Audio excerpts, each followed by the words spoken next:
हमें बाहर क्यों जाना चाहिए? आज हम दीपक सर से बात करेंगे और जानेंगे कि बाहर जाने के क्या बेनिफिट्स हैं और क्या नुकसान हैं। साक्षी, आपको एक बात बताऊं कि जब हम आउट ऑफ इंडिया जाते हैं ना, बहुत लोगों की, मैं कहूँगा किसी की कोई मजबूरी भी हो सकती है बाहर जाने की, कोई अपने मन से जाता है। तो जो बाहर विदेश में जाते हैं, अगर मैं बोलूं कि वहाँ जाके जो सेटल होते हैं उसका क्या फ़ायदा है उनको, तो सबसे पहले तो ऐसा देखो, बेसिक अगर मैं आज तक हज़ारों, क्या मतलब आई वुड से 30,000 40,000 लोगों से मिला होऊंगा जिनका बाहर जाने का क्या मोटिव था, वो मुझे उनसे पता लगा। तो बेसिक उनको वहाँ सेटल होने जाना है। तो सेटल में क्या आता है?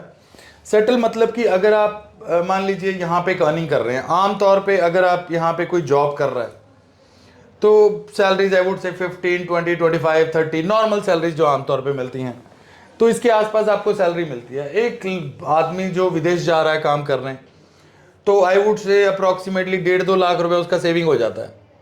तो अगर 1.5-2 लाख सेविंग हो पाए और उसको वहाँ लाइफ गुजारनी पड़े एक ऐसी जगह में जो पॉल्यूशन फ्री है और लॉ एंड ऑर्डर सिचुएशन अच्छी है, आपको अच्छा एनवायरनमेंट मिल रहा है, आपका लाइफ स्टैंडर्ड अच्छा है, तो इस कारण से बाहर जाना मुझे लगता है कि किस हद तक सही है। बट अगर ऐसे है, देखिए, अगर आप एक सोशल बंदे हो कि आपको भैया रिश्तेदार चाहिए गप्पे मारने के लिए, जैसे हम देखते हैं कि आमतौर पे जो लेडीज़ है घर के बाहर बैठी गप्पे मार रही होती हैं, अगर आपको ऐसा टाइम चाहिए तो वहाँ ऐसा टाइम नहीं मिलने वाला।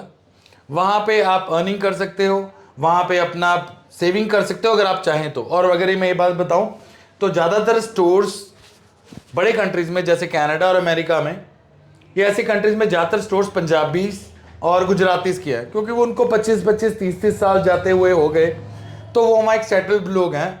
और जो वहाँ के मान लीजिए अंग्रेज या हम गोरे बोलें, तो वो लोग ये सोचते हैं कि ये लोग सेविंग कैसे कर लेते हैं। बट ये हमारे इंडिया की एक क्वालिटी है हमारे लोगों में कि हम पैसे कमा के उसका सेविंग भी कर लेते हैं। जी सर, जैसे कि हमारे इंडिया में लोगों का लाइफस्टाइल और बाहर के लाइफस्टाइल में क्या डिफरेंस है? बहुत डिफरेंस है। तो इसका मैं एक बात बताता हूँ। देखिए, ये जो हमारे इंडियन कल्चर में, अगर आप सोचें कि आम तौर पे अगर हम इंडियन कल्चर में जो शुरुआत होती थी दिन के काम करने की, वो 7-8 बजे होती थी। बट ये जो कल्चर हमने अडॉप्ट किया 9-10 बजे ऑफिस खुलने का, कई लोग कई तो 11 बजे ऑफिस खुलते हैं, तो ये कल्चर्स वेस्टर्न से ही अडॉप्ट हुए।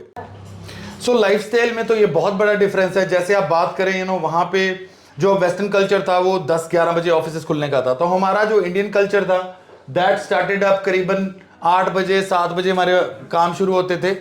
तो उसमें क्या हुआ कि हमारा इंडियन कल्चर ने भी उसको अडॉप्ट करना शुरू किया। तो आप आजकल अगर गुड़गांव दिल्ली में देखें तो ऑफिस 10-10, 11-12 बजे खुल रहे होते हैं।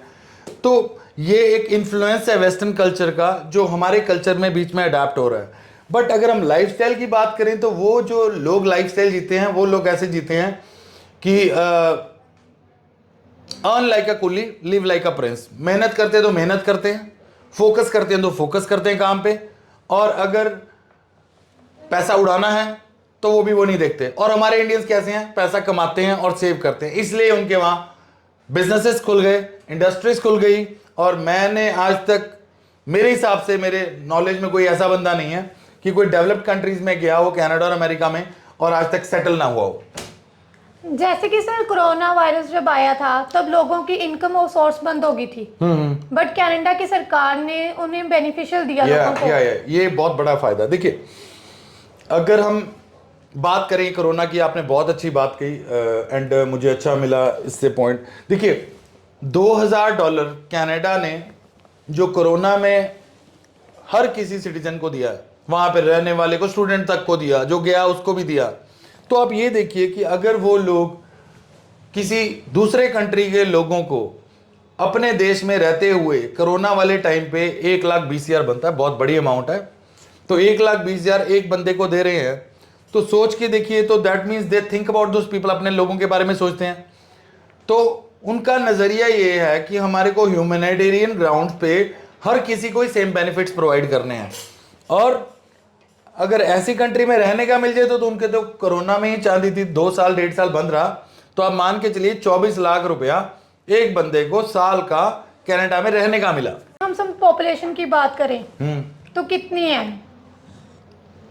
देखो इंडिया की पॉपुलेशन, ये बहुत अच्छा पॉइंट है कि हम कंट्री कैसे सिलेक्ट करते हैं।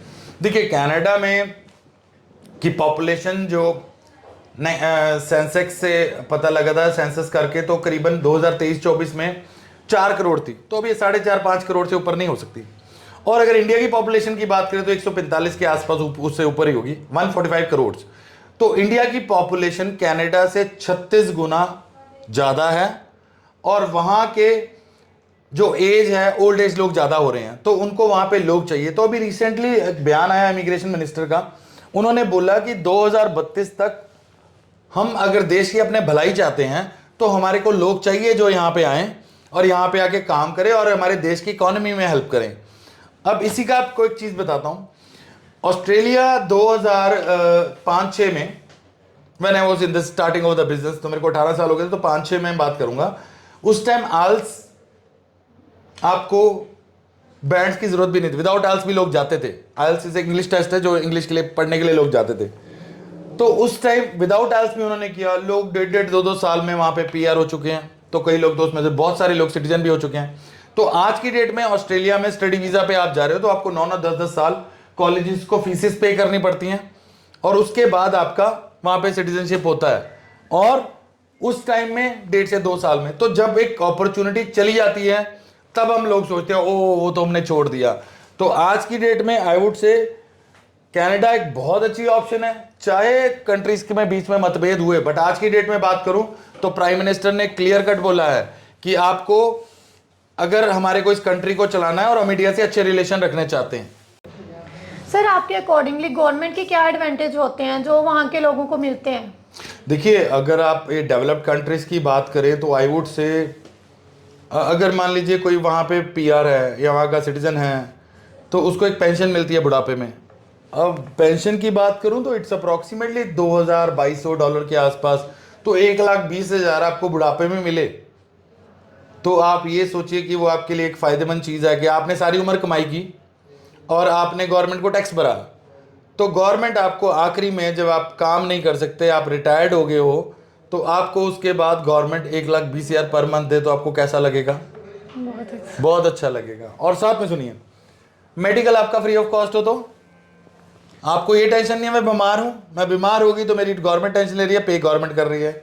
प्लस अगर आप वहाँ पे बीमार हुए तो आपको नर्स भी गवर्नमेंट प्रोवाइड कर रही है। तो आपकी देखभाल के लिए अगर आप वहाँ पे अकेले हैं तब भी वो आपको नर्स प्रोवाइड कर रहे हैं, आपको पेंशन दे रहे हैं।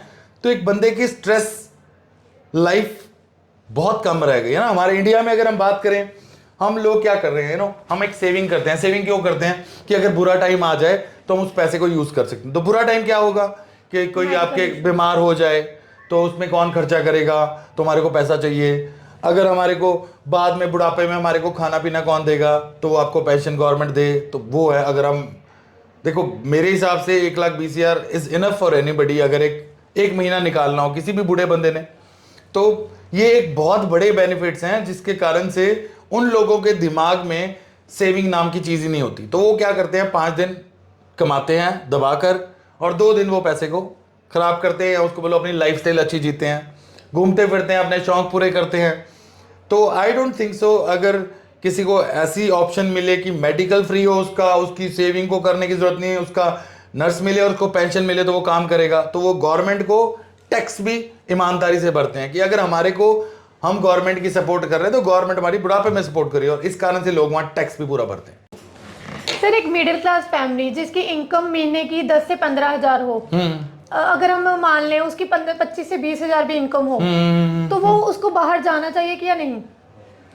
देखो अगर आप देखिए आज के टाइम में इन्फ्लेशन जो है वो बढ़ रही है, महंगाई बढ़ रही है ना, 10-15 हज़ार या 20-25 हज़ार। देखिए अगर तो आपको एक लाइफ चाहिए, चल यार मैंने ज़िंदगी काटनी है, अगर तो ज़िंदगी काटनी है तो आप आराम से अपनी ज़िंदगी यहाँ पे जियो। अगर आपके कोई सपने हैं, आपको कुछ लाइफ में अचीव करना है, और अगर आपको लग रहा है कि मेरे को यहाँ पे 4-5 साल ऐसे ही रहना पड़ेगा 10-15 या 20 हज़ार की जॉब पे या 25 हज़ार की जॉब पे, तो मैं डेफिनेटली बोलता हूँ कि वहाँ जाना चाहिए। क्योंकि जो वो 20-25 हज़ार रुपया यहाँ पे 5 साल कमाएगा तो उसकी तो इनकम वहाँ जाके मेरे हिसाब से 5-6 गुना तो पहले दिन ही होगी। तो वो वाला टाइम वो अपनी स्किल्स को इम्प्रूव करने में, एक अच्छी जगह में रहने में, एक अपना लाइफस्टाइल इंप्रूव करने में और फ्यूचर सेट करने में। फ्यूचर सेट कैसे? क्योंकि वो जो गवर्नमेंट्स है, अगर आप वहाँ पे टैक्सेस पे करते हो तो आपको बुढ़ापे में वो पेंशन्स देती है, आपको मेडिकल बेनिफिट्स होते हैं। अगर आपको कोई नर्स चाहिए आपकी हेल्प के लिए, क्योंकि वहाँ पे लोग बच्चों को जन्म कम देते हैं, तो वहाँ पे अगर बच्चों को जन्म कम दे रहे हैं तो डेथ रेट है उनका हाई है, ज़्यादा लोग मर रहे हैं और बर्थ कम हो रहा है, तो उनको बूढ़े लोग अकेले के लिए उनको नर्स चाहिए, तो वो भी गवर्नमेंट प्रोवाइड कर रही है। तो उनकी उस तरह का लाइफस्टाइल है। तो अगर हम एक सीधी सी बात करें कि आज की डेट में पॉपुलेशन इंडिया की ग्रोथ हो रही है, हमारे पास वर्किंग जो लोग हैं वो बहुत ज़्यादा है, मैन फोर्स है, वर्क फोर्स है, और वहाँ पे नहीं है। और वहाँ पे अगर हम इस टाइम पे फुलफिल करें तो फ्यूचर बहुत ब्राइट है। बट अगर आपको एक नॉर्मल लाइफ चाहिए कि मैंने तो दाल रोटी खानी है, ज़िंदगी गुजारनी है, तो ज़रूर आप यहाँ पे रह सकते हो। बट अगर कोई सपने हैं तो आपको ज़रूर बाहर जाना चाहिए। हमारे लाइफस्टाइल के अकॉर्डिंगली किन लोगों को बाहर जाना चाहिए और किन लोगों को नहीं? जैसे साक्षी, मैंने आपको एक चीज़ बताई कि अगर तो आपकी सोशल लाइफ है, आपको चाहिए भाई मेरे शाम को रिश्तेदार बैठे हों, मुझे गप्पे मारनी है, मुझे अपना टाइम वेस्ट करना है, तो फिर आप जहाँ पे हो वहाँ पे बहुत अच्छे हो। वहाँ पे आपके पास टाइम का सबसे बड़ा शॉर्टेज होता है। तो आप देखेंगे ना, जब एक आदमी बाहर जाता है उसको 5-6 महीने हो जाएं तो वो किसी को टाइम नहीं देता, क्योंकि हम इंडिया में बैठ के बहुत लोग बोलते हैं कि बाहर जाके किसी को घमंड आ गया, अपनी लाइफ में सेट हो गया, इसलिए हमारा फ़ोन नहीं उठाता, हमारे से बात नहीं करता। बट वहाँ पे ये चीज़ सबको पता है कि टाइम इज़ मनी, जो टाइम है वो आपका एक पैसा है। तो इस कारण से वो लोग आपको टाइम नहीं दे पाते। एंड जो लोग यहाँ पे 10-15 हज़ार 20 हज़ार से खुश हैं तो उनको यहीं पे रहना चाहिए, तो उनको बाहर नहीं जाना चाहिए। और जो लोग अपनी ज़िंदगी में तरक्की करना चाहते हैं और मेहनत और ईमानदारी कर सकते हैं, तो वहाँ ईमानदार और आपकी मेहनत की वैल्यू है, तब आपको बाहर जाना चाहिए। और इसी के मैं एक ऐड करूँगा, अगर देखिए एक इंटेलिजेंस भी एक चीज़ होती है, तो अगर आप मेहनत हो, ईमानदार हो, अगर आप में इंटेलिजेंस है, तो आपको वहाँ तरक्की करने से कोई नहीं रोक सकता, तो आपको डेफिनेटली जाना चाहिए। सर, आजकल जो इमिग्रेशन वाले लोगों के साथ फ्रॉड कर रहे हैं वर्क परमिट के नाम पर, उसके बारे में आप क्या कहना चाहते हैं? देखो साक्षी, मैंने ना इसके ऊपर बहुत वीडियोस बनाए हुए हैं, तो मैं तो अब ये सोचता हूँ कि अगर कोई बंदा वो वाले वीडियोस देख ले तो मेरे हिसाब से 99% उसके साथ तो फ्रॉड नहीं हो सकता। अब अगर आप आंखें बंद कर लें और उनको ना सुने तो मैं नहीं कुछ कर पाऊंगा ना, आपको खुद भी जागरूक होना है। मैं आपको एक एक चीज़ तक बता दी कि किस तरह से आपके साथ धोखा हो सकता है। आप उस चीज़ को देखो, आपको समझ ना आए तो मेरे फ़ोन पे फ़ोन करो, आप हमारे को कॉल करके जानो कि सच क्या है। मैंने ये नहीं बोला कि आप हमारे पास आइए, मैंने ये बोला कि कम से कम जागरूक तो हो जाओ। अगर आपको अवेयर होना है तो वो वीडियोस देखना बहुत ज़रूरी है।